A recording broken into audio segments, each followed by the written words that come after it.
신약 1페이지에 있습니다. 마태복음 1장 18절부터 25절까지 말씀입니다. 한 절씩 저와 여러분이 교독하도록 하겠습니다. 예수 그리스도의 나심은 이러하니라. 그의 어머니 마리아가 요셉과 약혼하고 동거하기 전에 성령으로 잉태된 것이 나타났더니 그의 남편 요셉은 의로운 사람이라 그를 드러내지 아니하고 가만히 끊고자 하여 이 일을 생각할 때에 주의 사자가 현몽하여 이르되 다윗의 자손 요셉아 내 아내 마리아 데려오기를 무서워하지 말라. 그에게 잉태된 자는 성령으로 된 것이라. 아들을 낳으리니 그 이름을 예수라 하라. 이는 그가 자기 백성을 그들의 죄에서 구원할 자이심이라 하니라. 이 모든 일이 된 것은 주께서 선지자로 하신 말씀을 이루려 하심이니 이르시되 보라 처녀가 잉태하여 아들을 낳을 것이요 그의 이름을 임마누엘이라 하리라 하셨으니 이를 번역한즉 하나님이 우리와 함께 계시다 함이라. 요셉이 잠에서 깨어 일어나 주의 사자의 분부대로 행하여 그의 아내를 데려왔으나 함께 읽겠습니다. 아들을 낳기까지 동침하지 아니하더니 낳음의 이름을 예수라 하니라. 아멘. 안녕하세요. 평안한 한 주 보내셨습니까? 이번 주 한 주는 날씨도 참 많이 추워졌고 또 눈도 와서 길도 빙판길이 되어 있네요. 또 이 새벽 또 예배 자리에 또 오신 여러분들 환영하고요. 또 오가시는 길 가운데에서 안전하게 또 다니시기를 바랍니다. 또 내일은 성탄절입니다. 또 성탄절을 통하여서 예수 그리스도께서 이 땅에 오신 그런 것을 우리가 기념하는 아주 복된 날입니다. 또 성탄을 맞아서 예수님의 은혜를 묵상하며 또 기쁨 가운데에 거하는 오늘 성탄 이브 그리고 또 내일 성탄절 되시기를 소망합니다. 그래서 내일 또 성탄을 맞아서 오늘 우리가 읽은 본문은 성탄절 본문입니다. 우리가 읽은 본문은 마태복음 1장 18절부터 25절까지의 말씀을 읽었는데요. 오늘 말씀은 성탄절을 앞두고 예수님께서 이 땅에 오시기 전에 요셉과 마리아에게 일어난 일들을 통해서 예수님이 어떤 분이신지에 대해서 그리고 이 땅에 또 왜 오셨는지에 대해서 말해주는 본문입니다. 오늘 말씀을 통해서 예수님이 어떤 분이신지를 한번 또 살펴보는 귀한 시간 되시기를 소망합니다. 오늘 우리가 읽은 본문인 마태복음, 마태복음의 저자 마태죠. 마태는 마태복음을 시작하면서 아브라함부터 예수님까지 이어진 계보를 쫙 이어서 말합니다. 특별히 마태는 유대인들을 위해서 예수님이 어떤 분이신지에 대해 그리고 예수님이 말하시는 그 복음이 무엇인지에 대해서 확실히 말하기 위해서 마태복음을 기록했습니다. 그런 의미에서 예수님께서 아브라함의 자손이라는 예수님께서 그들이 정말 그토록 자부심을 갖고 있는 아브라함이라는 사람의 자손이라는 것이 예수님의 정통성을 설명하기 때문에 오늘 본문 이전에 마태복음 1장 1절에서 아브라함에 대해서 그리고 또 다윗에 대해서 이야기하며 마태복음을 시작합니다. 그리고 그에 이어진 오늘 본문은 예수님께서 그 아브라함과 다윗의 그 계보를 통해서 오신 그 예수님께서 어떻게 잉태되었는지 그리고 또 이 땅에 어떻게 오시게 되었는지에서 설명하는 부분이 오늘 본문입니다. 18절에서 요셉과 마리아에게 어떤 일이 생깁니다. 어떤 일이 생깁니까? 먼저 요셉과 마리아는 약혼한 관계입니다. 아직 혼인 관계가 아니기 때문에 동거하지 않았습니다. 그런데 마리아가 잉태하게 됩니다. 그리고 요셉이 이 사실을 알고 이 약혼 관계를 끊으려고 합니다. 그때에 하나님의 사자가 요셉의 꿈에 나타납니다. 그리고 지금 마리아가 잉태하고 있는 그 태아가 어떤 존재인지에 대해서 이야기를 해줍니다. 20절 이하 하나님의 사자가 요셉에게 나타나서 하는 말은 앞으로 마리아를 통해서 태어날 예수님이 어떤 분이신지를 말해주면서 예수님이 태어나기 위해서 이 결혼 관계가 중요하다고 요셉을 설득하는 내용입니다. 요셉의 꿈에 나타난 하나님의 사자가 말하는 그 예수님은 어떤 분이십니까? 20절에서 하나님의 사자는 먼저 태아가 성령으로 잉태되었다라고 이야기하고 있습니다. 즉 예수님은 성령으로 잉태된 분이십니다.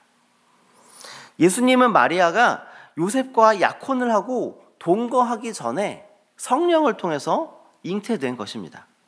이는 오래전에 이사야 선지자가 예언했던 처녀가 잉태하여 아들을 낳을 것이라 라고 예언을 성취하기 위함입니다.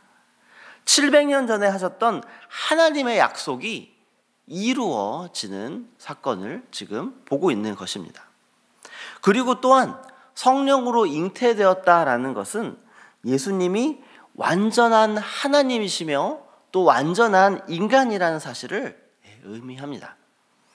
만약 마리아가 요셉을 통해서 예수님을 잉태하였다면 예수님은 우리와 다를 바 없이 우리와 똑같은 죄를 지니고 태어난 그냥 인간일 수밖에 없는 것입니다.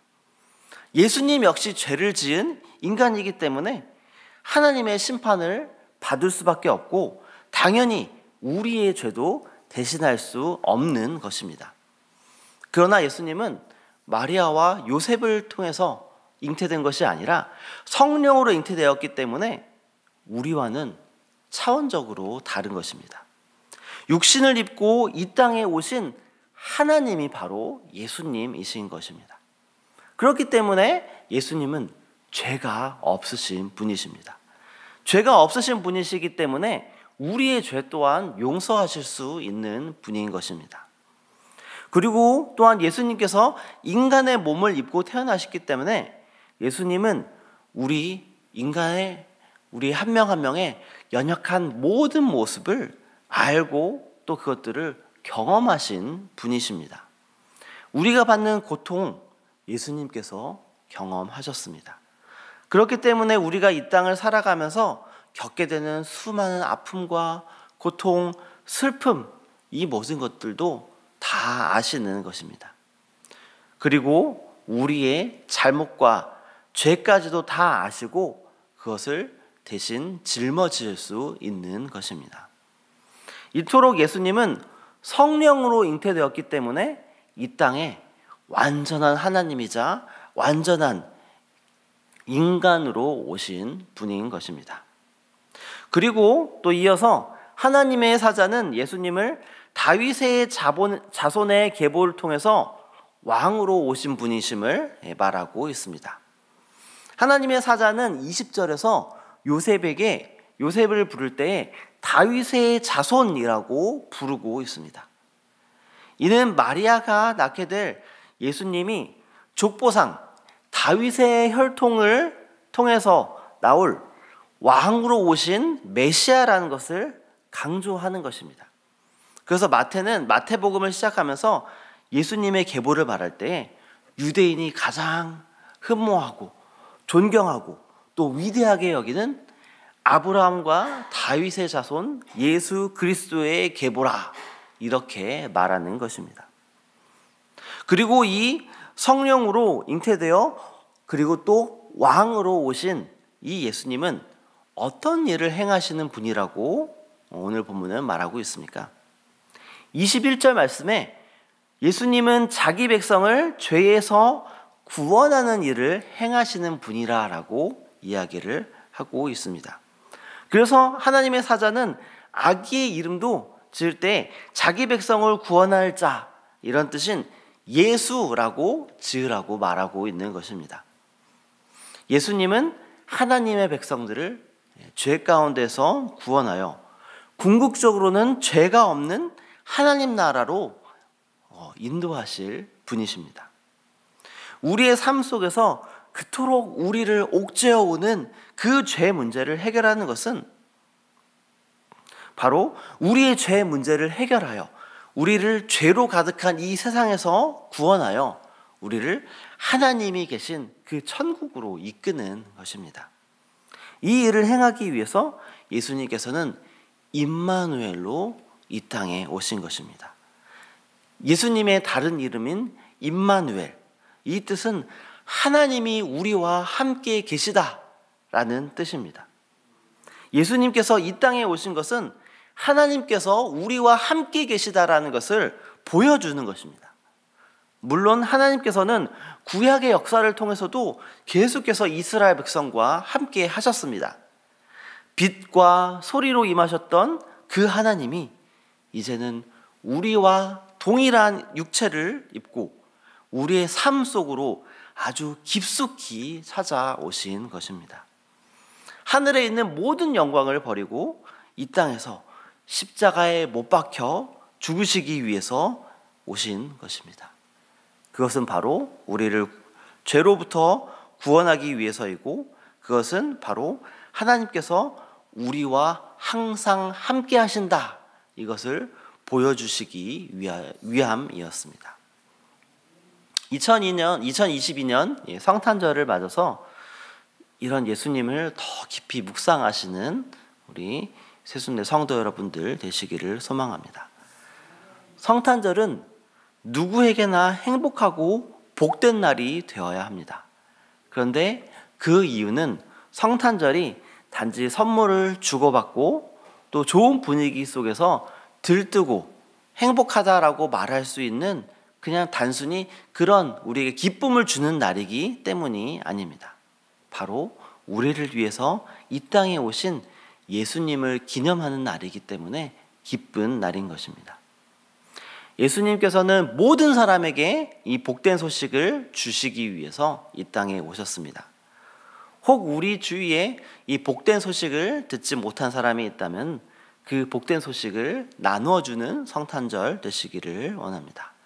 그리고 또 여러 가지 환경적인 어려움에 있어서 복된 소식을 들을 수 없는 사람이 있다면 그 사람들을 따뜻하게 섬기고 또 예수님의 사랑을 보여주는 성탄절이 되시기를 소망합니다. 왜냐하면 예수님께서 이 땅에 오심으로 인해서 이스라엘 백성뿐만 아니라 이 땅에 있는 모든 사람과 함께 하시는 하나님을 보여주셨기 때문입니다. 지금 예수님을 믿고 있는 우리만이 아니라 지금 예수님을 알지 못하는 사람들까지도 하나님께서 그들과 함께 하시다라는 사실들을 그들도 알아야 하기 때문입니다. 그렇기 때문에 또 다른 사람들을 잘 섬기고 예수님의 사랑을 보여주며 우리와 함께 하시는 하나님의 복된 소식을 나누는 2022년 성탄 보내시기를 소망합니다. 함께 기도하겠습니다. 하나님께서는 예수님을 이 낮고 낮은 이 땅에 육신을 입고 보내셨습니다. 그로 말미암아서 예수님께서 우리와 함께 하심으로 해서 우리를 죄 가운데에 구원해 주셨습니다. 이 기쁜 소식 너무나도 감사합니다. 2022년 성탄절은 우리가 여러 분위기에 들뜨고 사랑하는 사람들과 함께 있는 것, 그것도 중요한 성탄의 의미지만 더 큰 성탄의 의미인 예수님께서 이 땅에 우리를 구원하러 오신 그 사실들을 더 깊이 묵상하는 시간 되도록 인도하여 주시옵소서. 그리고 그 사실을 알지 못하는 사람들에게 또 예수님의 사랑을 증거하며 하나님께서 그들과도 함께 하신다라는 사실들을 우리의 또 입술로 또 우리의 삶으로 우리의 행동으로 보여주는 그런 귀한 시간 되도록 하나님 인도하여 주시옵소서. 감사합니다. 예수 그리스도 이름으로 기도합니다. 아멘.